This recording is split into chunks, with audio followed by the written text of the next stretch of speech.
E o consumo consciente e responsável vai além de você apenas saber como um determinado produto foi produzido. Também é importante saber quanto tempo ele vai durar. E ainda, depois de jogado fora, quantos anos ele levará para se decompor. É o que chamamos de análise do ciclo de vida. Vamos abrir um parênteses para entender melhor tudo isso. No dia a dia, muitas vezes, sem querer, nos esquecemos da preocupação que devemos ter com o meio ambiente.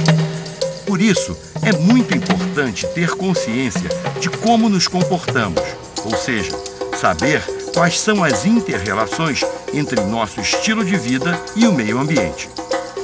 Um bom exemplo é acompanhar passo a passo e conhecer o ciclo de vida de determinado produto, como um copo de plástico descartável. A matéria-prima utilizada na fabricação é um recurso natural, o petróleo, que vira uma resina, segue pela linha de produção até se transformar em copos, que são embalados e transportados para as lojas, onde ficam à disposição do consumidor. Como todo produto descartável, o copo vai ser usado e jogado fora. E é aí que começa o problema ambiental. O que fazer com todo esse lixo?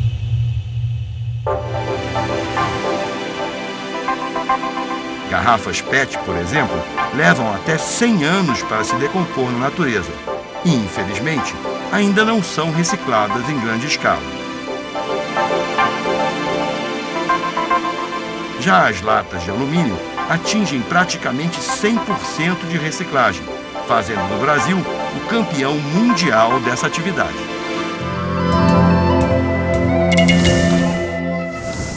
Mas nem só os produtos, os bens de consumo, agridem a natureza. Muitas vezes é a escolha de um serviço que vai causar impacto ao meio ambiente. É o caso dos meios de transporte. Automóveis, ônibus, caminhões. Os veículos motorizados emitem o monóxido de carbono, o principal gás causador do efeito estufa, que aumenta a temperatura do planeta, causando graves problemas ambientais. A maior parte do setor de transporte se movimenta através da combustão de combustíveis fósseis, né? Normalmente diesel e gasolina. Isso é quase 90% da energia utilizada no transporte. Esses combustíveis queimados, eles geram uma série de poluentes e isso prejudica muito a qualidade do ar, afetando a saúde da população. Um outro impacto negativo é a poluição sonora, né? Onde numa cidade o principal setor que contribui para ruídos e poluição sonora é o tráfego, né? Ou seja, são os veículos circulando. E as alternativas já existem. Carros bicombustíveis, transportes coletivos como o metrô e até mesmo quando utilizamos bicicletas. Tudo bem que a grande maioria das cidades brasileiras não foi projetada para o uso de bicicletas como meio de transporte. Mas em certas situações, elas são muito úteis e populares, principalmente no interior do país, onde os deslocamentos são menores.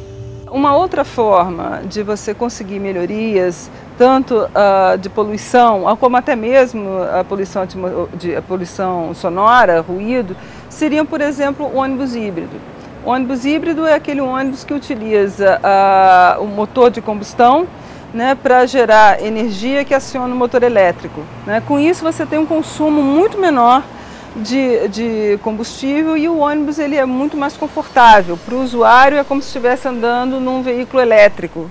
A outra possibilidade, em termos também aí voltado para as emissões, para a poluição, é a utilização também de gás natural, que não tem tanto material particulado, emite menos monóxido de carbono, enfim, tem outras vantagens em relação a diesel.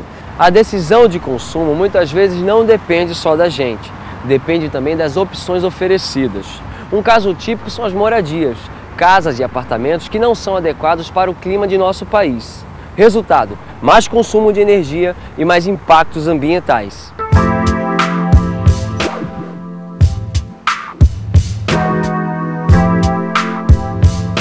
A arquitetura é um caso típico. A gente nota no Brasil uma certa pasteurização da arquitetura, onde a gente importa modelos muito mais apropriados a climas frios do que o nosso.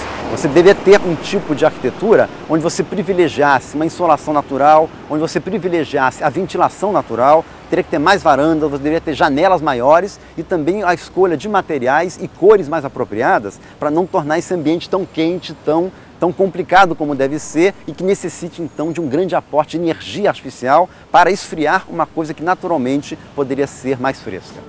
E daqui a pouco, vamos conhecer uma família que usou a criatividade para reutilizar o lixo da casa para aquecer a água do banho e diminuir a conta de luz. O Globo Ecologia volta num instante e eu espero você. Até já!